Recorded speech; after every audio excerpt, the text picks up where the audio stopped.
పితా పుత్ర పవిత్రాత్మ నామమున ఆమెన్. క్రీస్తునాథుని యందు మిక్కిలి ప్రియ సహోదరి సహోదరులారా, ఈ వాక్య పరిచర్యకి మిమ్మందరినీ ప్రేమతో ఆహ్వానిస్తున్నాను. లూకా సువార్త 10వ అధ్యాయము 17వ వచనము నుండి 20వ వచనము వరకు. సువార్త ప్రచారమునకై పంపబడిన 72 శిష్యులు తిరిగి వచ్చి, ప్రభువా, మీ పేరిట పిశాచములు కూడా మాకు లోబడుచున్నవి అని చెప్పిరి. అందుకు యేసు, సైతాను ఆకాశము నుండి మెరుపు వలె పడుట కాంచుతుని, నేను మీకు పాములను తేళ్లను నలగదొరుకుటకును శత్రువులను అణగదొరుకుటకును అధికారమునిచ్చితిని అని, అవి ఏవియు మీకు హాని చెయ్యజాలవు. దుష్ట శక్తులు మీకు వశమగుచున్నవి అని ఆనందింపక, మీ పేర్లు పరలోకమందు రాయబడి ఉన్నవని మీరు ఆనందింపుడు అని యేసు పలికెను. క్రీస్తునాథుని యందు మిక్కిలి ప్రియులకు సహోదరి సహోదరులారా, క్రీస్తు భగవానుడు గురువులమైన మమ్మల్ని పిలిచి అభిషేకించి తన సేవలో పాలిభాగాన్ని మాకు అనుగ్రహించారు. అదేవిధంగా అదే యేసు భగవానుడు మిమ్ము పిలిచి ఒక క్రైస్తవునిగా, ఆయన బిడ్డగా ఉండడానికి జ్ఞానస్నానము ద్వారా తన యొక్క సువార్తలో పాలు పంచుకోవడానికి మీ అందరికీ కూడా ఆ అవకాశాన్ని ఇచ్చారు. అయితే ప్రియులరా, ఈ సువార్త పరిచర్యలో దేవుడు ఒక్కొక్కరికి ఒక్కొక్క వరాన్ని ఇస్తాడు. పరిశుద్ధాత్మ దేవుడు ఒక్కొక్కరికి ఒక్కొక్క అనుగ్రహాన్ని ఇస్తాడు. ఈ అనుగ్రహాన్ని పొందుకున్నప్పుడు, ఈ ఆశ్చర్య కార్యాలు మన ద్వారా జరుగుతున్నప్పుడు, కొన్నిసార్లు సామాన్య గృహస్థ క్రైస్తవులన్నట్టు మీ ద్వారా కూడా దేవుడు అద్భుతాలు చేస్తాడు. నాకు తెలుసు, కొంతమంది స్వస్థత వరాలు ఉన్నటువంటి వారు ఉన్నారు. అందరి ద్వారా దేవుడు అద్భుతాలు చేస్తాడు. పరిశుద్ధాత్మ దేవుని యొక్క వరాలు ఉంటాయి.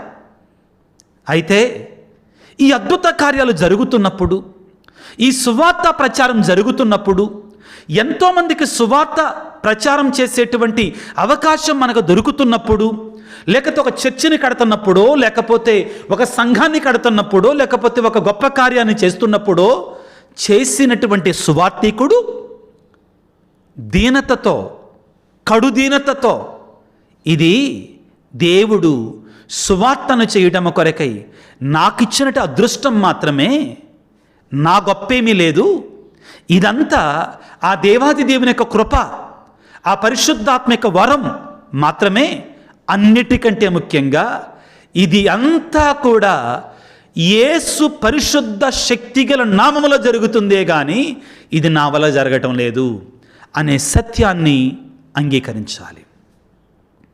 కొన్ని సందర్భాలలో బోధకులలో, సువార్తికులలో, అభిషిక్తులలో ఈ ప్రమాదం పొంచి ఉంది. నేను చేస్తున్నా, నా వలనే సువార్త ఇంతమంది వింటున్నారు, నా వలన ఇంతమంది జ్ఞానస్నానం పొందుతున్నారు, నేను చర్చిలు కట్టాను, నేను సంఘాలు కట్టాను, లేకపోతే నేను చర్చిలు నిర్మించాను. ఇది చాలా ప్రమాదకరమైన ధోరణి. ఇక్కడ మనమందరము గుర్తుంచుకోవాల్సిన సత్యం ఏమిటి అంటే, ప్రియులారా, మా వలన జరగటల్లా, మీ వలన జరగటల్లా ఈ కార్యాలు ఒకే ఒక్కరి వలన జరుగుతుంది. ఇదంతా కూడా అతి శ్రేష్టమైనటువంటి, అతి శక్తివంతమైనటువంటి, అత్యంత మహిమ కలిగినటువంటి, సృష్టిలోనే అతి పరిశుద్ధమైనటువంటి యేసయ్య నామములో మాత్రమే జరుగుతున్నాయి అని మనం గుర్తుంచుకోవాలి. ఈనాడు లూకా సువార్త 10వ అధ్యాయము 17వ వచనములో 72 శిష్యులు ప్రియులారా సువార్త ప్రచారం కొరకై వెళ్ళారు. ఆశ్చర్యం ఏంటంటే, సైతాను శక్తులు కూడా వాళ్లకు లోబడ్డాయి. తేళ్లు పాములను వాళ్ళు అణగదొరకగలిగారు. విషం అనేటువంటి వాళ్ళని ఏమి చేయలేకపోయింది. సాతాను రాజ్యాన్ని కూల్చటం ప్రారంభించారు. సంతోషంగా ప్రభు దగ్గరికి వచ్చి ఏమన్నారు? మేం చేశాం, మా వలనైని అన్నారా? కాదండి. వాక్యాన్ని జాగ్రత్తగా వినండి. లూకా సువార్త 10వ అధ్యాయం 17వ వచనంలో ఆ 72 శిష్యులు తిరిగి వచ్చి, ప్రభువా, మీ నామము పేరిట, ఈ మాట ముఖ్యమైనటువంటిది, యేసయ్యా, మీ నామము పేరిట, మీ నామములో పిశాచములు కూడా మాకు లోబడుచున్నాయి, మాకు లోబడుతున్నాయి, కానీ మా వలన కాదయ్యా, నీ నామములో, యేసు నామములో, యేసు పరిశుద్ధ నామములో సైతాను లోబడుతున్నాడు. ఈ సత్యాన్ని మనం మరవకూడదు, నీవు నేను మరవకూడదు. ఇది మరిచిపోయినప్పుడు బోధకుడు కూడా ప్రమాదంలో పడిపోతాడు, అభిషిక్తుడు కూడా ప్రమాదంలో పడిపోతాడు. యేసయ్యను తీసి నేను ప్రక్కన పెట్టావనుకో, యేసయ్య స్థానములో నిన్ను ఉంచావనుకో, ప్రమాదంలో పడిపోయినట్లే. జాగ్రత్త వహించు బిడ్డ, జాగ్రత్త వహించాలి. మేమందరం కూడా మా కోసం ప్రార్థన చేయండి. పడిపోకుండా ఉండటం కొరకే ప్రార్థన చేయండి. ప్రియులారా, అపోస్తుల కార్యాలు 3వ అధ్యాయము 6-8 వచనాలు మనం చదువుకుంటే ఇక్కడ జరుగుతుందండి. ఏం జరుగుతుంది? పేతురు గారు, యోహాను గారు మధ్యాహ్నం 3 గంటల సమయంలో యెరూషలేము దేవాలయానికి అందమైనదైన ద్వారం దగ్గరికి ప్రార్థన చేసుకోవడానికి వెళుతున్నారు. అంతలోకి అక్కడ ఒక కుంటివాడు కూర్చొని ఉన్నాడు. అతను ప్రియులకు దేవుని బిడ్డలారా, ఇదిగో ఏదైనా ఇవ్వండి అని భిక్షం అడగగానే పేతురు అతను పిలిచాడు. ఏమైనా ఇస్తారేమని అతని వైపు చూశాడు. పేతురు ఏమన్నాడు తెలుసా? 6వ వచనం నుంచి చదువుతున్నాను. అపోస్తుల కార్యాలు 3వ అధ్యాయం 6వ వచనం నుండి. అప్పుడు పేతురు, నా దగ్గర వెండి బంగారం ఏమీ లేదు, నాకున్నదాన్ని నీకు ఇచ్చేదను. నజరేయుడగు యేసుక్రీస్తు పేరిట లేచి నడువుము. ఎవరి పేరిట? నజరేయుడగు యేసుక్రీస్తు పేరిట లేచి నడువుము. యేసయ్య ఏమన్నాడు? మీరు నా పేరిట తండ్రిని ఏమి అడిగినా, మీరు నా పేరిట నన్ను ఏమి అడిగినా మీకు చేస్తానన్నాడు. ఇప్పుడు పేతురు గారు అడుగుతున్నారు, పేతురు గారు ఆజ్ఞ ఇస్తున్నారు. నజరేయుడని యేసు పేరిట నువ్వు లేచి నడవమన్నాడు. పుట్టుకుంటేవాడు ప్రియులారా, ఏం జరుగుతుంది? వానిని కుడి చేతితో పట్టుకొని లేవనెత్తెను. వెంటనే వాని పాదములు మడములు బలపడగా వాడు ఎగిరి గంతు వేసి నిలువబడి అటునిటి నడవసాగాను. అంతటా వాడు నడుచుచు గంతులు వేయుచు దేవుని నామమును స్తుతించుచు వారితో కలిసి దేవాలయంలోనికి వెళ్ళాను. యేసు నామం శక్తి కలిగిన నామం ప్రియులారా. ఇక్కడ మనందరం గుర్తుంచుకోవాల్సింది ఏమిటి అంటే, రక్షణ ఆ యేసయ్య నామములో తప్ప మరొకరి నామములో లేదు. వాక్యాన్ని చదువుకుంటే ప్రియులారా, అక్కడున్న జనమంతా కూడా ఏమనుకుంటున్నారంటే, ఓ పేతురు గారు స్వస్థపరిచారు, యోహాను గారు స్వస్థపరిచారు అంటే పేతురు గారు ఏమన్నారంటే, ఆయన పలికింది అలాగానే ఉంది, ఆయన చెప్పేది అలాగానే ఉంది. అపోస్తుల కార్యాలు 3వ అధ్యాయం 16వ వచనంలో పేతురు గారు అంటున్నారండి, యేసయ్య నామమునందు విశ్వాసము మూలమున ఆయన నామమే మీరు చూచి ఎరిగి ఉన్న వీరిని బలపరచినది. ఆయన నామం వలన కలిగినటువంటి విశ్వాసమే మీ అందరి ఎదుట వీనికి పరిపూర్ణ స్వస్థతనిచ్చింది. ఆయన నామములో స్వస్థత పొందాడని చెప్తున్నారు. ఇంకొక అడుగు ముందుకు వేసి పేతురు గారు ఏమంటారు వినండి పిల్లారా. అపోస్తుల కార్యాలు 4వ అధ్యాయం 12వ వచనములో ఆయన యందు తప్ప వేరొకని యందు రక్షణ లేదు. యేసయ్య నామములో తప్ప వేరొకని యందు రక్షణ. ఏలయనగా ప్రపంచమున రక్షణ కలిగించు నామము వేరొకనికి ఇవ్వబడలా. Only in the name of Jesus we have salvation. Only we have salvation in the name of Jesus. ఆయన నామములో మాత్రమే రక్షణ, ఆయన నామములో మాత్రమే రక్షణ, ఆయన నామంలో మాత్రమే స్వస్థత, ఆయన నామంలో మాత్రమే సకలం ప్రియులారా. పౌలు గారు యేసయ్య నామములో సైతానును తరిమి కొట్టాడండి. వెళ్ళమాకండి దయచేసి. ఆ పిచ్చి పిచ్చి మంత్రగాళ్ళ దగ్గర, తంత్రగాళ్ళ దగ్గర వాళ్ళు పనికిరాని వాళ్ళండి. వాళ్ళని ఆ సాతానులు మిమ్మల్ని ఇంకా తీస్తా. యేసు నామములో అడుగు, చేస్తాడు అద్భుతాన్ని. గురువుల దగ్గరికి వెళ్ళండి, అద్భుతాలు జరుగుతాయి. తీర్థాలు జల్లుకోండి. ఓ నూనె బుడ్లు పెట్టి కొనమాకండి దయచేసి. వినండి, డబ్బులు అనవసరంగా వృధా చేయమాకండి. మీకు ఉదారంగా దేవుడు తన కానుకలు ఇస్తున్నాడు. తీర్థాలండి, జలాలు, పరిశుద్ధమైన జలాలు. అక్కడిక్కడ పరిగెట్టేసి వందలు వేస్ట్ చేసుకోమాకండి. ఉపయోగకరమైనటువంటి వాటికి ఇవ్వండి, దేవునికి పరిచర్యకి ఇవ్వండి. పౌలు గారు ఫిలిప్పీ ప్రాంతంలో దేవునికి సువార్తను బోధిస్తున్నాడు. అక్కడ కొంతమంది ఒక దెయ్యం పట్టిన బాలికను వాడుకుంటున్నారు డబ్బులు సంపాదించుకోవడానికి. అయితే ఆ బాలిక పౌలు గారి వైపు, అక్కడ ఉన్నటువంటి అతనికి సహచరుల వైపు చూసి, వీరు మీకు మార్గాన్ని చూపిస్తారు, యేసయ్య మార్గాన్ని చూపిస్తారని అడుగుతుంటే పద్దాకులు వాళ్ళు వెంటబడుతుంది. ఏం చేశాడు తెలుసా పౌలు గారు? వినండి జాగ్రత్తగా. అపోస్తుల కార్యాలు 16వ అధ్యాయము 17వ వచనములో, ఆ బాలిక పౌలును మమ్మును వెంబడించి, ఈ మనుషులు మహోన్నతులైన సర్వోన్నతుని సేవకులు, మీరు ఎట్లు రక్షించబడగలరో వీరు మీకు తెలియజేయుతున్న ఆ బాలిక, దయ్యం పట్టిన బాలిక చెప్తుందండి. ఇక 18వ వచనంలో పౌలు వెనుకకు తిరిగి యేసు నామమున నీవు ఈమె నుండి వెడలిపొమ్ము అని సాతానును ఆజ్ఞాపించగా ఆ దెయ్యము వెంటనే ఆమెను విడిచి పారిపోయాను. ప్రియులారా, నీ బాధ, నీ కష్టం ఎంత ఘోరమైనదైనా కానీ, నీ అనారోగ్యం, నీ వేదన, నీ కన్నీరు ఎంత వేదనాపరితమైనదా అయినా కానీ యేసయ్య నామం కరుణగలిగిన నామం, శక్తి కలిగిన నామం అంతకంటే గొప్పది. యేసయ్య నామములో ప్రార్థన చేయి, యేసయ్య నామాన్ని ఉచ్చరించు. యేసయ్య నామములో నీవు తండ్రిని అడుగు, ఇస్తానన్నాడు. ప్రార్థన చేయి బిడ్డ, ప్రార్థన చేయి. నేనేం చెయ్యాలి ఇప్పుడు?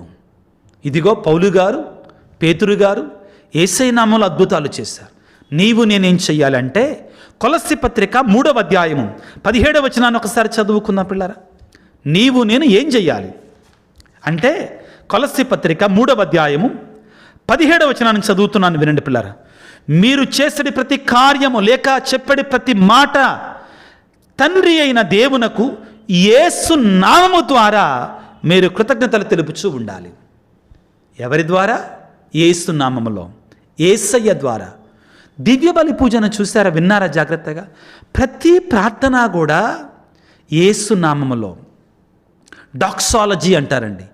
వారి ద్వారా వారితో వారి యందు, యేసు ద్వారా యేసుతో యేసు యందు, క్రీస్తు ద్వారా క్రీస్తుతో క్రీస్తునందు, సర్వశక్తి గల ప్రతి అయిన సర్వేశ్వర పవిత్రాత్మతో నేకమయ్యుండి మీకు యుగయుగములు గౌరవ మహిమలు కలుగునుగాక. యేసయ్య ద్వారా యేసయ్యతో యేసయ్య యందు. ప్రియులారా, గురువు ప్రార్థన ఎలా ముగిస్తాడు?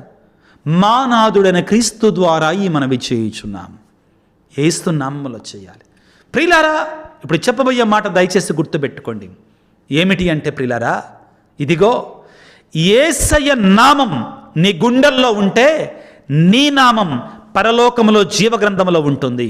హల్లెలూయా. యేసయ్య నామం నీ గుండెల్లో ఉంటే, నీ పెదవులపై ఉంటే, నీ హృదయములో ఉంటే నీ పేరు జీవగ్రంథములో ఉంటుంది. ఇదిగో యేసు ప్రభు ఈ రోజున లూకాసు వార్త 10వ అధ్యాయము 20వ వచనంలో ఏమంటున్నాడండి? ఇదిగో దుష్ట శక్తులు నా నామం పేరిట మీకు వశమరు అగుచున్నవని మీరు ఆనందింపక మీ పేర్లు పరలోకమందు ఉన్నాయనని ఆనందించండి. దీనికి కనెక్టింగ్ వర్స్, దీనికి కనెక్టింగ్ వాక్యాన్ని చదువుతాను, వినండి.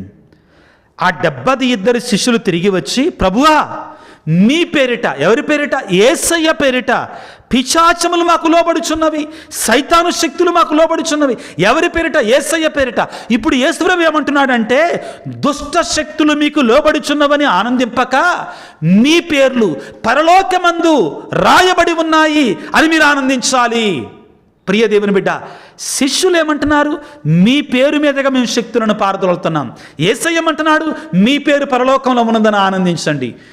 యేసయ్య నామం నీ గుండెల్లో ఉంటే, నీ హృదయంలో ఉంటే, నీ నొసటి మీద ఉంటే, దర్శన గ్రంథంలో రాయబడినట్లుగా ఎక్కడుండాలి? నీ నొసటి మీద ఉంటే నీ పేరు ఎక్కడుంటుంది? జీవగ్రంథంలో ఉంటుంది. అక్కడ ఉండాలి నీ పేరు. దాని కొరకై వేడుకో. యేసయ్య పేరు ఎక్కడుండాలి? నీ యొక్క హృదయములో, నీ గుండెల మీద ఉండాలి. దర్శన గ్రంథం 22వ అధ్యాయం 4వ వచనాన్ని చదువుతున్నాను, వినండి ప్రియులకు దేవుని బిడ్డలారా. ఏమని ఉంటుందంటే, వారు ఆయన ముఖమును చూచెదరు. వినండి ఈ మాటని. ఆయన నామము వారి నొసళ్లపై ఉండును, వారి గుండెల పైన ఉంటుంది. ఎవరి పేరైతే అది ఆయన పేరు నొసళ్లపై ఉంటుందంటే ఎవరి మీద ఉంటుందో వారు రక్షించబడతారు. ఆ తర్వాత దర్శన గ్రంథం 9వ అధ్యాయం 4వ వచనంలో మరొక్కసారి పిల్లారా యేసయ్య నామాన్ని గురించి ఈ విధంగా మనం చదువుకోవటం జరుగుతుంది. దర్శన గ్రంథం 9వ అధ్యాయము 4వ వచనాన్ని చదువుకుందాం. తమ నుదుటిపై దేవుని ముద్రలు లేనివారు మాత్రమే, వారిని మాత్రమే అవి బాధింపగలుగుతున్నాయి. ఎవరైతే యేసయ్య నామాన్ని హృదయం మీద ఉంచుకోరో, ఎవరైతే యేసయ్య నామాన్ని తమ నొసటి మీద ఉంచుకోరో అటువంటి వారిని సాతాను శక్తులు బాధ పెట్టగలుగుతాయి. ఈ సందర్భంగా ప్రియులకు దేవుని బిడ్డలారా, గలతీ పత్రిక 6వ అధ్యాయము 17వ వచనములో ఈ విధంగా రాయబడి ఉంటుంది. యేసు ప్రభు నామం అతిశక్తి కలిగినటువంటి నామం ప్రియులారా. ఆయన నామములో మనందరము కూడా అద్భుతమైనటువంటి దేవుని యొక్క శక్తిని మనం పొందుకోవడానికి ప్రయత్నం చేయాలి. జాగ్రత్తగా ఆలకించండి.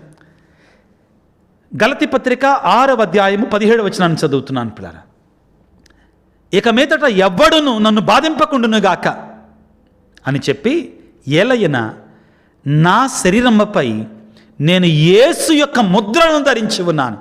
పౌలు గారు ఎంత గర్వంగా చెప్పుకున్నారండి. నా శరీరం మీద యేసయ్య ముద్రలు ఉన్నాయి. నా అణువు, ప్రతి అణువు కూడా యేసు యేసు అని పలుకుతుంది. ఈ ప్రార్థన చేయటం కష్టమా మీకు? యేసువా వందనం, యేసువా స్తోత్రం, యేసువా యేసువా యేసువా యేసువా, యేసయ్యా యేసయ్యా, యేసువా యేసువా యేసువా యేసువా. ఈ పేరు ఒకటి చాలండి, నమ్మండి, సాతానుడు పారిపోతాయి. చదివాను కదా అపోస్తుల కార్యములు చాలా వాక్యాలు మీ కొరకై. ప్రియ బిడ్డలారా, ఇదిగో దర్శన గ్రంథంలో పలుచోట్ల మనం వింటామండి. ఎవరైతే యేసు నామాన్ని ధరించి ఉన్నారో వారి పేర్లు జీవగ్రంథంలో రాయబడి ఉన్నాయి. చెప్పాను కదా, ఎవరైతే యేసయ్య నామాన్ని తన హృదయం మీద ముద్రించుకుంటారో భక్తితో విశ్వాసంతో, వారి పేర్లు జీవగ్రంథంలో రాయబడి ఉంటాయి, పరలోకంలో రాయబడి ఉంటాయి. వాక్యాన్ని చదువుకుంటే దర్శన గ్రంథం 21:27 చదువుతానని వినండి పిల్లారా. ఏమని ఉంటుందంటే, కానీ కలుషితమైనది ఏదీను నగరమున ప్రవేశించి పరలోక రాజ్యంలో నూతన నిరీక్షల ప్రవేశించారు. అట్లే దుష్కార్యములు వనర్చువారు అసత్యవాదులు పరలోకంలో ప్రవేశించారు. ఆ గొర్రెపిల్ల యొక్క జీవగ్రంథమున ఎవరి పేర్లు రాయబడి ఉన్నవో వారు మాత్రమే నగరంలో ప్రవేశిస్తారు. నీ పేరు జీవగ్రంథంలో ఉండాలంటే నీ మీద యేసయ్య పేరు ఉండాలి. అది నీకు ఇచ్చినటువంటి గ్రీన్ కార్డ్ ఎంట్రీ అన్నమాట. యేసయ్య నామం మన మొదటి మీద మన హృదయంలో ఉండటం అంటే ఏంటి? ఆయన వాక్యానుసారముగా జీవించటం, యేసునామలో బ్రతకటం, శక్తి కలిగిన, మహిమ కలిగిన, మహా పరిశుద్ధమైన రక్షణ కలిగించే నామాన్ని మనం పొందుకోవటం. ప్రియులారా, ఆ ప్రభు యొక్క నామంలో ప్రార్థన చేసుకోవటానికి ప్రయత్నం చేద్దాం. యేసయ్య నామములో దేవుని వేడుకోవటానికి ప్రయత్నం చేద్దాం. ఆ యేసయ్య నామాన్ని విడిచిపెట్టవద్దు. యేసయ్య నామాన్ని మనం విడిచిపెట్టవద్దు ప్రియులారా. చివరిగా ఈ ఒక్క వాక్యాన్ని చదువుకుందాం. జీవగ్రంథమున ఎవరి పేర్లు రాయబడలేదో వారందరూ అగ్నిగుండములోనికి వెళతారు. ఎవరైతే యేసయ్య పేరును తమ నొసటి మీద కానీ, తన హృదయం మీద కానీ, తమ వస్త్రాల మీద కానీ ముద్రించుకొని లేరో, ఈ వస్త్రం మామూలు వస్త్రం కాదండి, నీ పరిశుద్ధత అనే వస్త్రం. యేసునామము లేనటువంటి వారు అగ్నిగుండమున త్రోయబడుదురు. కారణం చెప్పాను కదా, అపోస్తుల కార్యాలలో 3వ అధ్యాయంలో 4వ అధ్యాయంలో పేతురు గారు పలికిన మాటలు జ్ఞాపకం చేసుకోండి. ఈ లోకములో రక్షణ కలిగించే నామం వేరొకనికి ఇవ్వబడలేదు. అది యేసయ్య నామములో మాత్రమే రక్షణ. ఈనాడు సువిశేషములో ప్రియులారా చాలా స్పష్టముగా ప్రభు పలుకుతున్నారు. ఏమంటున్నారు? లూకాసు వార్త 10వ అధ్యాయం 20వ వచనములో ఏమని పలుకుతున్నాడు? మీరు దుష్ట శక్తులు మీకు లోబడుతున్నాయని మీరు ఆనందించకండి, మీ పేర్లు పరలోకములో రాయబడి ఉన్నాయని మీరు ఆనందించండి. ఈ మాటని శిష్యులకు ఎందుకు చెప్పాడు? 17వ వచనములో ఏమంటున్నారు శిష్యులు? అయ్యా, మీ పేరు మీద మాకు సాతాను లోబడుతున్నాయి, మీ పేరు మీద మాకు రోగాలు పారిపోతున్నాయంటే అప్పుడు అన్నాడు, మంచిది, నా పేరు మీ పెదాల మీద ఉంది, మీ హృదయంలో ఉంది, మీ నొసటి మీద ఉంది. ఇప్పుడు మీ పేరు పరలోకంలో ఉందని మీరు ఆనందించండి. ప్రియులారా, ఆ యేసయ్య నామాన్ని మన కుటుంబంలో ఉంచుకుందాం, మన సంఘాలలో ఉంచుకుందాం. పవిత్రంగా, పరిశుద్ధంగా, విశ్వాసంతో ఆ యేసయ్య నామములో ప్రార్థన చేయటానికి ప్రయత్నం చేద్దాం. అందరూ కూడా చేతులు చాచి నా తర్వాత చెప్పటానికి ప్రయత్నం చేయండి. మీరు ఎక్కడ ఉన్నా కానీ, ఒకవేళ బస్సులో ప్రయాణం చేస్తున్నారా, ఆఫీస్లో ఉన్నారా, మీ మనసులో చెప్పుకోండి. ఇంట్లో ఉన్నారా, కుటుంబం అంతా కలిసి ఉన్నారా, గట్టిగా చెప్పండి నా తర్వాత. అనారోగ్యంతో ఉన్నారా, నా తర్వాత చెప్పండి. లేకపోతే కుటుంబంలో సాతాను శక్తులు ఉన్నాయని అనుకుంటున్నారా మీరు, యేసయ్య నామములో నా తర్వాత చెప్పండి. Hallelujah, hallelujah, praise the lord, praise the lord. యేసువా వందనం, యేసువా స్తోత్రం. తండ్రి వందనం, తండ్రి స్తోత్రం. ఆత్మదేవా వందనం, ఆత్మదేవా స్తోత్రం. యేసు నామానికి జయం, యేసు నామానికి జయం. యేసువా, యేసువా, యేసువా, యేసువా. ఓ యేసు రాజా, ఈ వాక్యాన్ని ఆలకిస్తున్న బిడ్డలలో ఎవరైనా కానీ అనారోగ్యంతో ఉంటే యేసు నామములో వారికి స్వస్థతనివ్వమని అడుగుతున్నాను. ఆమేన్. ప్రభువా, ఈ వాక్యాన్ని ఆలకిస్తున్నటువంటి వారు ఎవరైనా కానీ బంధకాలలో ఉన్నట్లయితే యేసు నామములో వారికి విడుదల ప్రసాదించమని వేడుకొనుచున్నాను. ఆమేన్. ప్రభువా, ఈ వాక్యాన్ని ఆలకిస్తున్న బిడ్డలలో ఎవరైనా కానీ మా బిడ్డలకు చదువు రావాలని, అదేవిధంగా ఉద్యోగంలో స్థిరపడాలని, గర్భఫలము రావాలని, లేకపోతే కుటుంబంలో ఉన్న సమస్యలు తీరిపోవాలని అడుగుచున్నట్లయితే యేసు నామములో వారికి కావాల్సిన సమస్తాన్ని అనుగ్రహించమని వేడుకొనుచున్నాను. ఆమేన్. ప్రభువా, తండ్రి నాయన యేసయ్య, నీ నామములో ప్రభు నీ బిడ్డలందరిని దీవించండి. నీ నామములో బిడ్డలను స్వస్థపరచండి. నీ నామములో బిడ్డలకు ఆశీర్వాదాలను ఇవ్వండి. యేసు నామముల సమస్తాన్ని కలుగజేయమని, అనుగ్రహించమని యేసు పరిశుద్ధ నామములో అడిగి వేడుకొనుచున్నాము తండ్రి. ఆమెన్. ప్రభువు మీతో ఉందురుగాక, మీ ఆత్మతో ఉందురుగాక. సర్వశక్తి గల సర్వేశ్వరుడు పిత, పుత్ర, పవిత్రాత్మ మిమ్ము మీ కుటుంబాలను చల్లగా దీవించి ఆశీర్వదించి కాపాడుదురుగాక. God bless you. దేవుడు మిమ్మల్ని దీవించుగాక. ఆమేన్.